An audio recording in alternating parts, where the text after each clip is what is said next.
Sebagai kerangka, aku tidak pernah menyangka akan dipaksa menjadi milik seorang wanita iblis kaya raya. Dia bahkan rela mengeluarkan biaya besar untuk memulihkan tubuhku, hanya agar nantinya mudah untuk meneruskan keturunannya. Semua ini karena aku, dengan garis keturunan rendah, berhasil mengalahkan seseorang dengan garis keturunan epik. Ternyata aku adalah seorang asura neraka level max. Di dunia game bulan ilusi, bahkan petarung terkuat dari kubu manusia, bagaikan semut di mataku. Namun, saat aku mengalahkan mereka semua dan bersiap untuk keluar, sistem tiba-tiba menampilkan banyak kode error. Saat terbangun, aku tidak kembali ke dunia nyata, melainkan berada di kuburan massal, dan levelku di reset ke level 1. Saat aku sedang memikirkan apa yang terjadi, tiba-tiba terdengar tawa jahat yang memotong pikiranku. Sepertinya pemanggilannya berhasil. Melihat ada orang, aku langsung bertanya di mana tempat ini. Pemanggil Andit itu terkejut, karena aku bisa bicara. Dia tampak bingung. Mungkinkah aku memanggil kerangka penjaga langka? Karena dia tidak menjawab, aku memutuskan untuk pergi dari sana, dan mencari NPC untuk bertanya.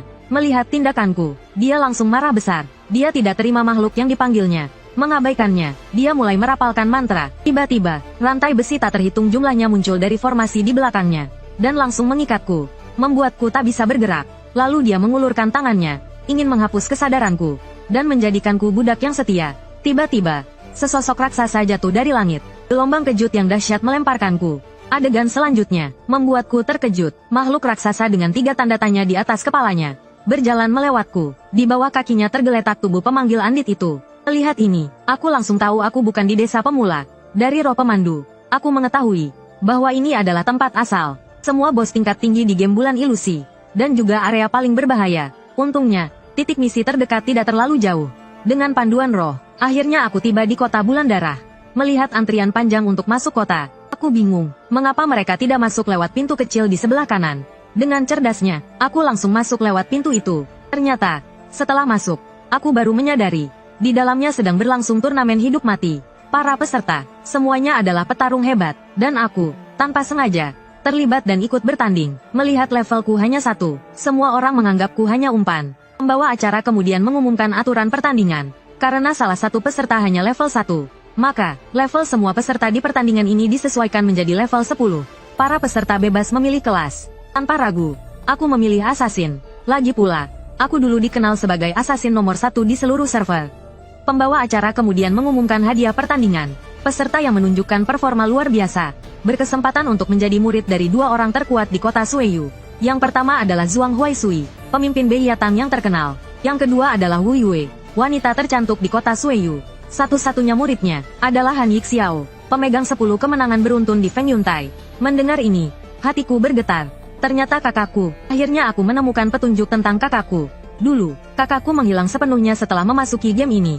Setelah mengetahui berita itu, aku dan adikku memasuki game ini untuk mencarinya. Wu Yue pasti tahu keberadaan kakakku. Aku harus menemukan cara untuk mendekatinya. Namun, Wu Yue yang dingin melihatku terus menatapnya, dan dia merasa ingin membunuhku di depan umum. Pembawa acara kemudian mengumumkan dimulainya perang Feng Yun. Pertandingan pertama adalah antara unggulan Sue Zhao dari klan Suehu, dengan bakat garis keturunannya yang superior.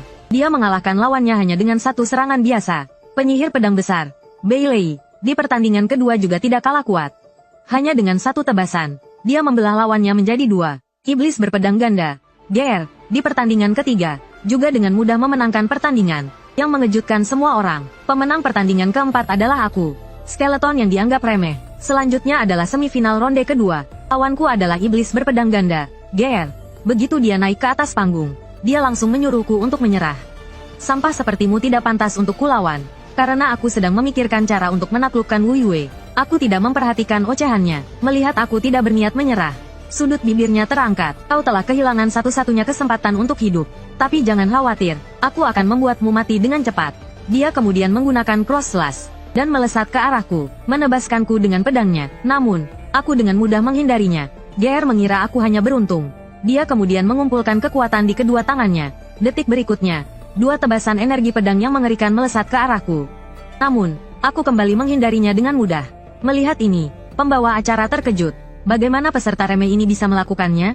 Dia berhasil menghindari serangan cepat GR berturut-turut. Itu karena aku sudah melihat kelemahan lawanku. Berdasarkan panjang lengan dan senjatanya, aku bisa memperkirakan jangkauan serangannya dengan tepat. Selama aku menjaga jarak 2,5 meter darinya, aku akan aman, dan dia akan terdiam sesaat setelah menggunakan skill. Aku hanya perlu memanfaatkan momen itu untuk menyerang balik dan menang. Saat ini, GR dipertanyakan oleh penonton. Jangan bilang dia main mata dengan kita.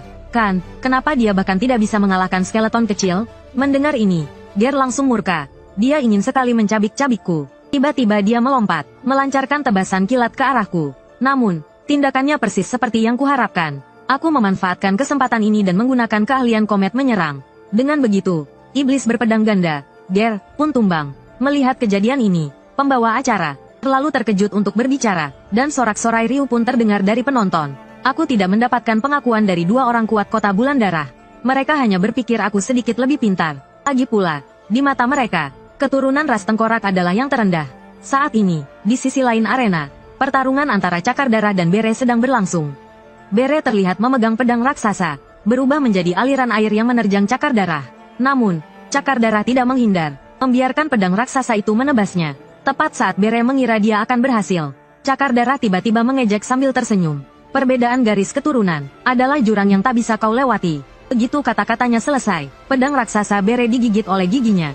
Pedang raksasa itu hancur seketika, oleh kekuatan gigitannya yang luar biasa. Kemudian, Cakar Darah menggunakan ledakan amarah liar ke arah Bere.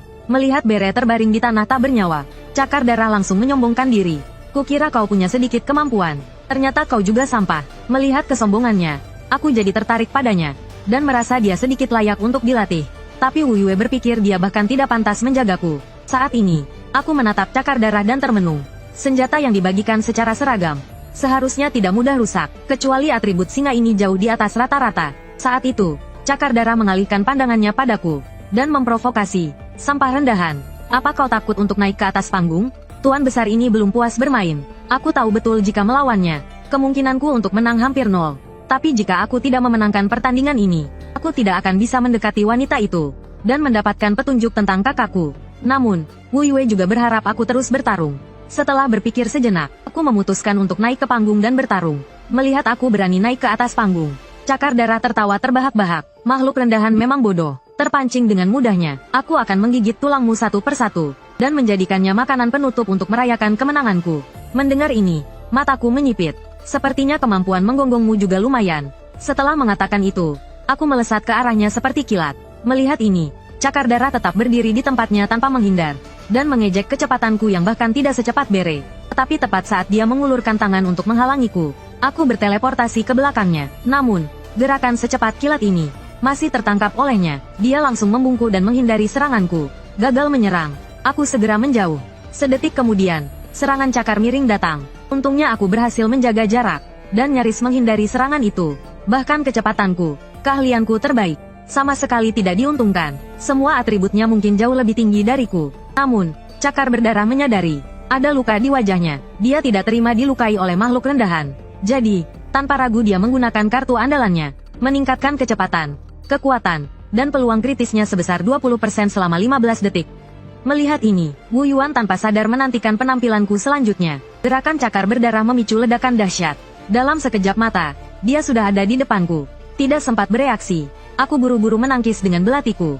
Kekuatannya sangat besar hingga aku terlempar ratusan meter. Namun, begitu aku menstabilkan diri, keahliannya, cakar ledakan gila, sudah dekat. Melihat situasi ini, aku benar-benar meledak, mengungkapkan kekuatan tersembunyiku. Saat keahlian itu diaktifkan, kamuflaseku berubah menjadi bayangan samar. Sedetik kemudian, aku muncul di belakang Cakar Berdarah.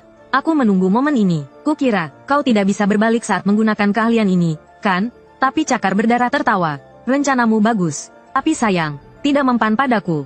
Dia lalu meraung keras. Hentikan waktu. Sebuah kekuatan membuatku membeku di tempat. Adegan ini membuat pembawa acara tercengang. Muncul keahlian khusus klan Cakar Berdarah. Auman Singa Darah Murka, bisa melumpuhkan lawan dalam radius 5 meter. Selama 2,5 detik. Bahkan Zhuang Huaisui pun memujinya. Namun, Wu Yuan tampak kecewa padaku. Apa hanya ini kemampuanmu? Serangan Cakar Berdarah pun mendarat. Serangan itu langsung membuatku kehilangan lengan kanan. Dan saat aku menjauh, tulang kaki kananku patah. Cakar Berdarah tertawa terbahak-bahak. Bagaimana kau ingin mati? Namun, dia tidak akan pernah tahu. Semua ini masih dalam kendaliku. Saat dia menginjak tulang kakiku, kesempatan untuk balik menyerangnya akhirnya datang. Aku melempar belatiku ke arahnya. Di saat yang sama, lengan putusku di belakangnya bergerak. Dia dengan mudah menangkis seranganku, dan menganggapku sedang sekarat. Dia sama sekali tidak memperhatikan apa yang ada di belakangnya. Lalu aku mengaktifkan keahlian tusukan beruntun. Dua bayangan menyerangnya dari depan dan belakang secara bersamaan. Seketika, sebuah belati menembus tubuhnya dari belakang. Sedetik kemudian, dia jatuh tersungkur. Semua penonton di tribun terdiam. Bahkan Wu Yuan dan Zhuang Huaisui pun terkejut.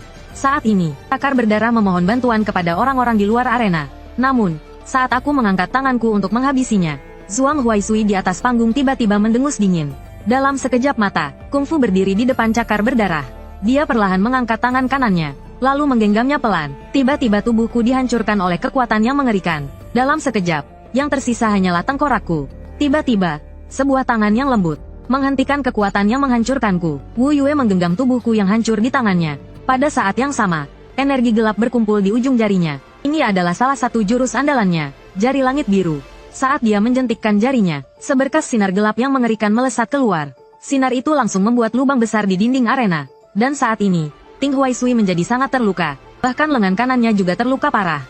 Setelah melakukan semua ini, Wu Yue segera mulai membangun kembali tubuhku. Dan dengan tegas menyatakan bahwa aku sekarang adalah milik pribadinya. Tubuhku dengan cepat dibangun kembali. Namun, aku menatap tubuhku dengan tak percaya. Aku menyadari tubuhku yang baru jauh lebih kuat dari sebelumnya. Ujung jari Wu Yue mulai mengumpulkan energi gelap lagi. Dia berbalik dan berkata sambil tersenyum kepada kelinci kura-kura, "Kalau kalian tidak segera mengumumkan hasilnya, aku juga akan menyerang kalian berdua." Mendengar ini, kelinci kura-kura langsung ketakutan. Tanpa mempedulikan prosedur, mereka segera mengumumkan aku sebagai juara awan badai. Salah satu hadiahnya, 5000 EXP, langsung menaikkan levelku ke 15. Dengan itu, aku mempelajari skill bayangan, meningkatkan kelincahan secara permanen sebesar 20%. Hadiah lainnya adalah belati epic level 15. Setelah diikat, atribut khususnya ternyata adalah atribut penghisap darah yang langka. Melihat ini, kelinci kura-kura tampak iri. Saat itu, Wu Yue mengingatkan mereka untuk segera memulai festival awan badai. Mendengar ini, aku bingung. Apa pertandingan ini belum berakhir? Kelinci si pembawa acara langsung menjelaskan. Awan badai dibagi menjadi dua bagian. Setelah juara dipilih di bagian pertama, pertandingan arena, kita akan memulai bagian kedua, festival awan badai. Juara awan badai akan menjadi bos terbatas, dan berburu pemain sebanyak mungkin sambil tetap hidup. Mereka akan turun ke dunia pemain, membunuh pemain memberi EXP dan hadiah khusus. Jumlah pemain, menentukan jumlah EXP dan poin kontribusi yang didapatkan. Poin kontribusi dapat ditukar dengan skill dan peralatan tingkat lanjut. Mereka juga dapat diperdagangkan dan digunakan untuk meningkatkan pangkat. Saat itu, Ting Huaisui yang terluka datang dan mulai memprovokasi Wu Yue. "Aku pasti akan melaporkan ini ke wali kota. Kau hanya ingin menyingkirkanku dan merebut sumber daya militer." Lalu memberontak. Wu Yue langsung marah. "Dasar orang tua sialan, kaulah yang mengganggu pertandingan awan badai. Dan kau berani memfitnahku, percaya atau tidak, lain kali kau pergi berperang. Aku akan memutus pasukanmu dan persediaan makananmu." Melihat mereka akan berkelahi, aku dan kelinci kura-kura segera pergi untuk mempersiapkan acara pertandingan berikutnya. Lagi pula, jika mereka benar-benar bertarung, setengah kota mungkin akan menderita. Namun, saat itu, tatapan tajam Wu Yue menyapu ke arahku. "Jangan mempermalukanku, jangan kembali sampai kau membunuh 1000 orang." Mendengar itu, aku segera berlari ke portal. Kedatangan berhasil. Nama kode misi ini, Bloodwalker. Kemudian aku muncul di dunia pemain, dan memicu misi pencapaian acak. Catatan, kata-kata iseng Yuan Cheng Wu Yu telah menciptakan misi untuk membunuh 1000 pemain. Misi ini akan terus ada, bunuh 1000 pemain. Tiba-tiba, pengumuman permainan memberitahu semua pemain tentang kedatangan bos terbatas waktu. "Silakan pergi dan bunuh dia." Beberapa pemain di dekatnya baru saja menerima berita ini. Ketika mereka menemukanku, saat itu, gelang di pergelangan tanganku diaktifkan. Kualitas perlengkapan saat ini, normal. Kualitas akan meningkat setiap 10 level.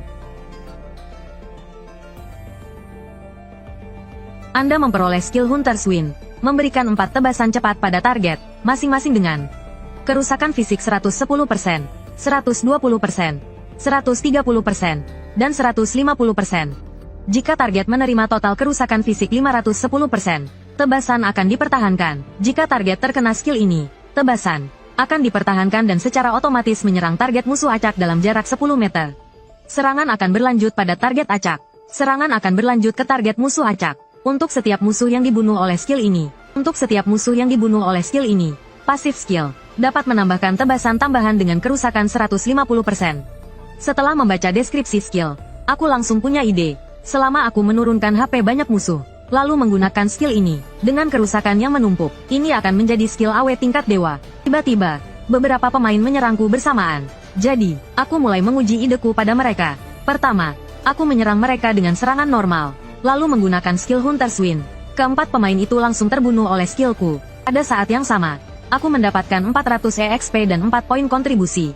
Selanjutnya, sejumlah besar pemain datang satu demi satu. Tanpa kecuali, mereka semua mati di tanganku. Hanya dalam waktu setengah jam, jumlah pemain yang kubunuh mencapai 314. Peralatan yang jatuh berserakan di seluruh area. Sayangnya, aku tidak bisa mengambil peralatan yang dijatuhkan pemain. Jadi aku mengirim koordinat ini ke adikku yang ketiga. Ketika dia sampai di sini dan melihat pemandangan di depannya, dia langsung tercengang. Sementara itu, di suatu tempat di hutan, seorang gadis berhasil membunuh bos epic level 15 sendirian. Ini tidak hanya menaikkan levelnya ke 18, tetapi juga memberinya gelang epic level 15. Hati yang teguh, saat diserang oleh skill control, atribut tambahan akan meningkatkan semua atribut pemain sebesar 10 poin.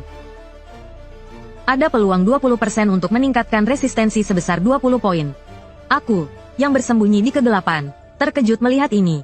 Pemain yang bisa membunuh bos epic sendirian, adalah pertama kalinya aku melihatnya. Kemudian, dari roh pemandu, aku mengetahui bahwa pekerjaan gadis itu adalah pekerjaan tersembunyi dari kelas pendekar pedang, yaitu Ksatria Bulan. Tiba-tiba, Luna menyadari ada seseorang di dekatnya. Detik berikutnya, 3 pemain muncul dari semak-semak dengan seringai di wajah mereka. Si botak yang memimpin langsung mengancam, "Serahkan barang ungu yang baru saja kau dapatkan, dan aku akan mengampunimu." Namun, mendengar itu, Luna hanya tersenyum tipis. "Kalau berani, rebut saja dari tanganku." Setelah kata-kata itu terucap, 2 anak buahnya berjalan ke arahnya dengan pedang terhunus. Tapi saat Luna menghunus pedangnya, kedua anak buah itu langsung dihujani tebasan pedang. Melihat itu, si botak langsung sadar kalau dia salah sasaran. Tapi dia tetap berusaha tenang dan berkata, "Aku anggota inti guild sombong. Kalau kau berani menyentuhku." Belum selesai dia bicara, kepalanya langsung terpenggal oleh tebasan pedang. Setelah menghabisi ketiga orang itu, Luna tiba-tiba berkata, "Sudah cukup menontonnya." Melihat itu, aku tak lagi bersembunyi, dan langsung melompat turun dari pohon. Saat itu, aura membunuh memenuhi udara. Namun, saat kami bersiap untuk saling serang, tiba-tiba muncul 2 kelompok di sekitar kami. Satu sisi adalah anggota guild sombong, sisi lainnya adalah para pemain yang sedang memburu bos. Melihat situasi ini, aku dan Luna menghentikan gerakan kami. Setelah saling bertatapan, aku melarikan diri ke arah kerumunan guild sombong, sementara Luna melarikan diri ke arah para pemburu bos. Melihat ini, kedua kelompok itu langsung mengejar target mereka. Akibatnya, kedua kelompok itu bertabrakan. Tak ada yang mau mengalah. Akhirnya, terjadilah pertempuran besar. Tapi saat itu, aku dan Luna kembali. Dalam sekejap, kedua kelompok itu menderita kerugian besar. Dan untuk membalas, mereka mulai menyerang tanpa pandang bulu. Dalam sekejap, semua orang hanya memiliki sedikit HP tersisa. Melihat ini, aku langsung menggunakan skill angin pemburu musuh. Seketika, teriakan kesakitan terus bergema di hutan. Dalam sekejap mata, jumlah killku mencapai 999. Selanjutnya adalah pertarungan terakhirku dengan Luna. Detik berikutnya, kami berdua melesat ke arah satu sama lain. Dengan suara benturan yang keras, sistem mengirimkan notifikasi. "Selamat, Anda telah menyelesaikan pencapaian acak." Sementara di dunia nyata, Bai Xiaoyu melepas helm furnya dan mulai menulis di buku catatannya. Di buku catatan itu, terdapat analisis atribut dan skillku. Garis keturunan orang lain tiada tandingannya. Sementara garis keturunanku seperti selokan. Untuk memurnikan garis keturunanku, Wu Yue mengajakku masuk ke kolam darah. Barusan, setelah mengalahkan Xiao Yu, aku menyelesaikan misi pencapaian 1000 pembunuhan. Hadiahnya adalah perlengkapan tingkat mitos, anting-anting dewa ilusi, memungkinkan pemakainya untuk mengubah ras sesuka hati, dan memberikan pasif ras tersebut, bakat dan penguasaan bahasa. Selamat atas penyelesaian acara Festival Badai. Level 21, mendapatkan 1000 poin kontribusi. EXP yang didapat langsung menaikkan levelku ke 21. Skill cheat, robekan keluhan. Setelah digunakan, memperkuat serangan dasar berikutnya. Memiliki X% peluang untuk membuat target mengalami pendarahan. Memberikan 180% kerusakan fisik. Dan memiliki 20% peluang untuk membuat target memasuki status pendarahan. Saat aku kembali ke arena badai, semua penonton bersorak gembira. Dari yang tadinya hanya peserta biasa, ini menjadi juara arena badai. Serangkaian pencapaian ini membuat namaku terkenal di seluruh benua. Melihat ini, Zhuang Huaisui berbalik dan pergi. Namun, Wu Yue tersenyum tipis. "Lumayan, setidaknya kau tidak mempermalukanku." Setelah mengatakan itu, dia mengangkat tangannya dan merobek portal dimensi. "Ikuti aku." Beberapa saat kemudian, di dalam rahasia kolam darah kota bulan darah, sesosok muncul dari portal. Pemandangan di depanku membuatku tercengang. Melihatku yang seperti orang desa, Wu Yue menjelaskanku, atribut pemain ditentukan oleh garis darah dan kualitas perlengkapan. Garis darahmu adalah yang terendah, Tapi kolam darah ini dapat memurnikan garis darahmu. Seberapa besar pemurniannya tergantung pada keberuntunganmu. Sementara itu, Zhuang Huaisui di Aula Bulan Utara masih sangat marah. Kalau saja si sampah dari klan singa gila itu berguna, aku tidak akan dipermalukan di depan banyak orang. Tetapi seorang tetua berkata, ini belum tentu hal yang buruk. Klan Huang memang ingin menjalin hubungan baik dengan Tuan. Sekarang Tuan terluka demi melindungi keturunan mereka. Mereka pasti akan lebih setia. Mengenai Wu Yue, meskipun kita tidak bisa berbuat apa-apa secara terang-terangan, hamba punya cara untuk memprovokasinya. Lalu ia menjelaskan rencananya kepada Zhuang Huaisui. Zhuang Huaisui langsung menyetujuinya. Mendengar itu, Zhuang Huaisui langsung menyetujui rencana tersebut. Di sisi lain, aku mulai menyerap kekuatan kolam darah. Kecepatan penyerapanku membuat Wu Yue terkesan. Tapi tiba-tiba, pengawal kota datang. Mereka mengatakan bahwa Tuan Kota memerintahkan Wu Yue untuk segera datang ke kota. Wu Yue ingin menunda beberapa hari. Tetapi kapten pengawal menunjukkan titah darah Tuan Kota. Membangkang perintah berarti mati. Melihat titah itu, Wu Yue akhirnya menyerah. Sebelum pergi, dia berpesan agar aku berhati-hati. Kecepatanku menyerap kolam darah semakin meningkat. Pusaran energi terbentuk di atasku. Sebuah bola cahaya keemasan perlahan terbentuk. Seiring waktu, energi ini mulai menyelimutiku. Pada saat yang sama, beberapa sosok muncul di puncak gunung. Sedetik sebelumnya, aku hanyalah kerangka kecil yang compang camping. Sedetik kemudian, aku berevolusi menjadi pria yang bahkan 3 kali lebih hebat dari Kun Ge. Melihat kejadian ini, wajah Wu Yue langsung memerah. Dia bilang akan mengabulkan satu permintaanku. Ternyata barusan, Zhuang Huisui, demi memulihkan reputasinya yang tercoreng di arena Feng Yun, berpura-pura atas perintah Tuan Kota untuk mengusir Wu Yue. Di saat yang sama, dia mengirim pasukan bayangan terbaik dari Bei Yatang. Namun, Sueyu sudah mengetahui rencana licik mereka, tapi dia tidak menghentikan upaya pembunuhan itu. Dia hanya mencari tempat terbaik untuk menonton dan duduk. Melihat ini, Kapten Jingwei segera bertanya apa maksudnya. Namun, Wu Yue dengan tenang menjawab, jangan terburu-buru. Pertunjukan akan segera dimulai. Sementara itu, seorang pembunuh menebas bola energi di atas kolam darah dengan pedangnya. Saat bola energi meledak, terbentuk pusaran energi. Kemudian, sesosok perlahan muncul dari pusaran tersebut. Melihat ini, si pembunuh tercengang. Aku jelas-jelas sudah mengenainya. Kenapa dia tidak terluka? Nanti ku jelaskan. Sekarang habisi dia dulu. Sambil berkata begitu, mereka berubah menjadi bayangan dan menyerangku. Saat ini, darahku telah berevolusi sepenuhnya. Rambut putih pendek dan tanduk yang unik membuatku terlihat sangat keren. Melihat ini, keduanya terkejut. Mereka hendak memperingatkan yang lain. Tapi sedetik kemudian, mereka sendiri terbunuh. Kapten pasukan bayangan tercengang melihat ini. Dalam laporan, dia hanya bocah level 15. Kenapa dia terlihat begitu berbahaya? Dia lalu memberi isyarat agar semua orang menyerang bersama. Melihat itu, aku hanya mengepalkan tinjuku. Gerakan para pembunuh langsung berhenti. Lubang besar muncul di dada mereka. Melihat ini, kapten pasukan bayangan menjadi marah. Dia mengeluarkan semua kemampuan andalannya. Namun, semua serangannya dengan mudah kutakis. Saat dia hendak menyerangku lagi, aku tiba-tiba tertawa mengejek. Melihat ini, kapten pasukan bayangan langsung merasakan aura kematian. Tanpa ragu, dia mundur. Namun, aku tetap berhasil melukai kakinya. Kekuatanku jauh melampaui dugaannya. Terpikir olehnya bahwa pasukan bayangannya adalah kebanggaan Zhuang Huisui dan kekuatan tempur terkuat Bei Yatang. Lalu dia berteriak, saudara-saudara, demi misi, korbankan diri kalian.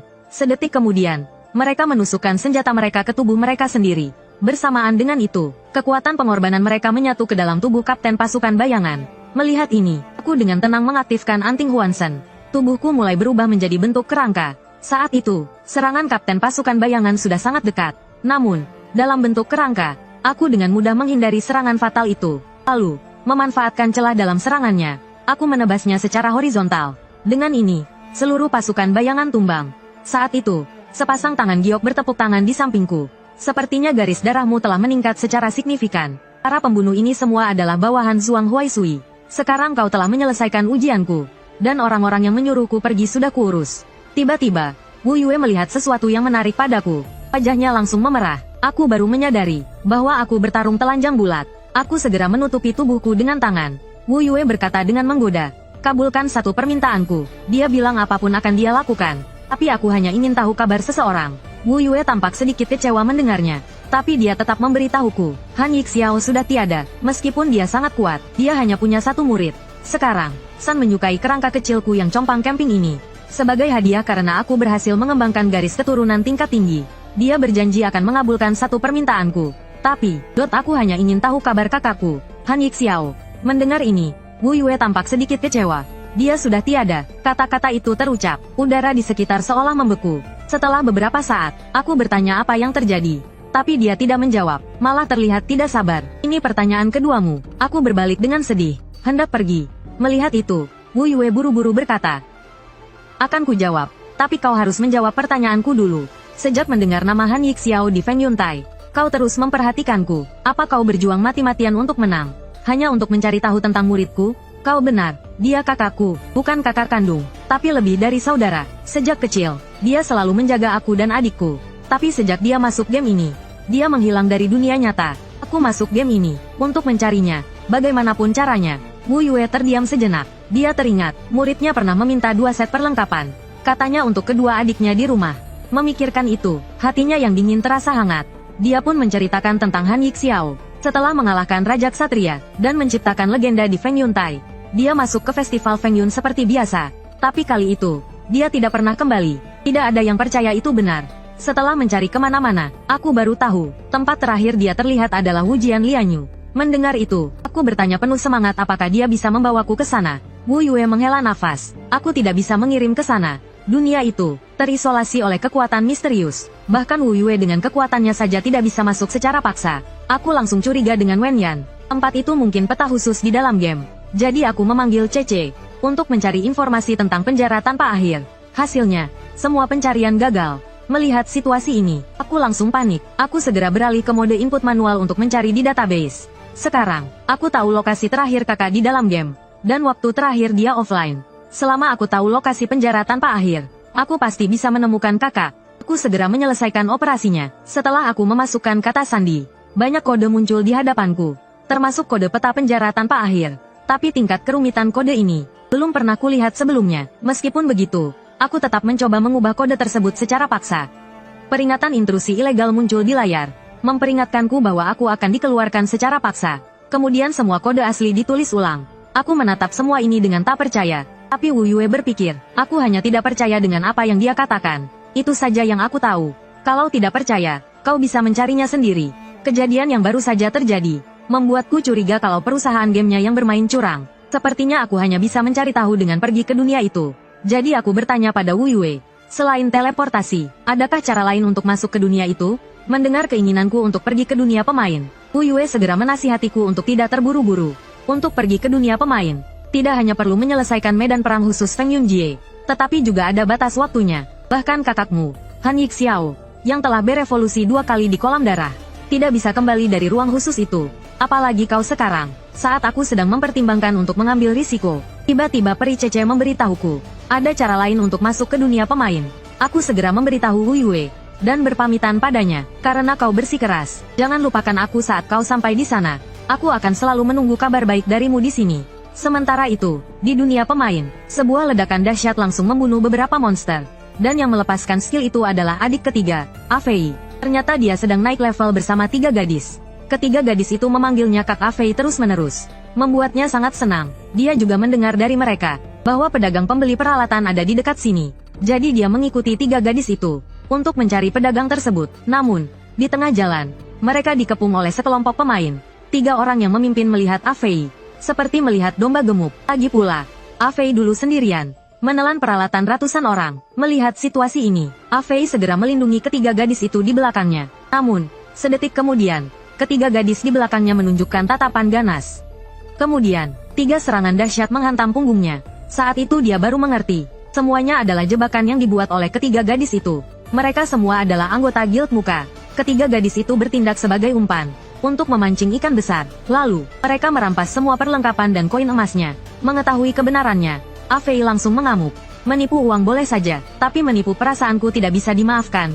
Melihat korbannya tidak mau bekerja sama, anggota Guild Muka berencana menggunakan kekerasan untuk merampas barang-barangnya. Hasilnya, 2 orang yang memimpin langsung dihempaskan oleh Afei. Namun, lebih banyak pemain menyerang dari belakangnya. Melihat situasi ini, Afei menggunakan skill telapak api untuk memukul mundur beberapa orang. Saat itu juga, sebuah panah melesat menuju kepalanya. Untungnya, reaksinya cepat, dan menangkisnya dengan tangannya. Meskipun begitu, dia tetap terdorong mundur beberapa langkah. Ubah kecil memanfaatkan kesempatan ini, dan langsung menyerang Afei. Sedetik kemudian, serangan keduanya bertabrakan. Namun, Afei yang kehabisan mana jelas mengalami kerugian besar. Gadis itu kemudian mengeluarkan ramuan mana yang diberikan Afei, dan memamerkannya di depannya. Kakak kan sudah memberikan semua ramuan mananya pada aku. Jadi, nurut saja, dan serahkan perlengkapan yang kau dapat dari bos tadi. Kalau kakak tidak mau bekerja sama, kami akan terus membunuhmu, sampai semua barang di tasmu habis. Mendengar itu, Afei tahu dia pasti akan dihabisi, maka dia pun mulai memaki-maki mereka. Untuk melampiaskan kemarahannya, hanya dalam beberapa saat, 100 kata-kata makian bergema di seluruh hutan. Pria berkacamata dari Guild Muka tidak tahan lagi dan menyerang Afei. Afei hanya berdiri di tempat tanpa perlawanan. Tiba-tiba, sesosok muncul di belakangnya. Sedetik kemudian, beberapa luka fatal muncul di tubuh pria berkacamata itu. Berani memukul perlengkapanku. Semua yang pernah bermain game tahu, gadis yang merayu dan bertingkah imut di dalam game kemungkinan besar adalah pria bau kaki di dunia nyata. Dan ketiga gadis di depanku ini, hanya demi perlengkapan pria, mereka berdandan sebagai wanita. Akhirnya mereka mencari kesempatan untuk menyerang pria itu dari belakang hingga luka parah. Ternyata mereka adalah 3 bersaudara dari Guild Tipu-Tipu. Namun, saat mereka bersiap menghabisi pria itu dan merampas perlengkapannya, aku turun tangan dan membuat pria itu kaget. Saat pria itu melihat ideku, dia langsung memeluk kakiku dan menangis terseduh-seduh. Kakak kedua, kau harus membelaku. Mereka tidak hanya ingin merampas perlengkapanku, tapi juga menipu perasaanku yang tulus dan polos. Namun, saat ketiga gadis itu mendengar dia memanggilku kakak kedua, mereka malah semakin bersemangat, karena mereka pikir aku memiliki barang yang lebih berharga. Lalu mereka memberi isyarat kepada rekan-rekan mereka untuk menyerang. 2,5 detik berlalu, dan tak satu pun anggota guild terlihat. Saat menoleh ke belakang, mereka melihat semua orang telah tewas dan offline. Melihat pemandangan itu, ketiganya langsung terpaku. Sebuah suara dari belakang membuat mereka merinding ketakutan.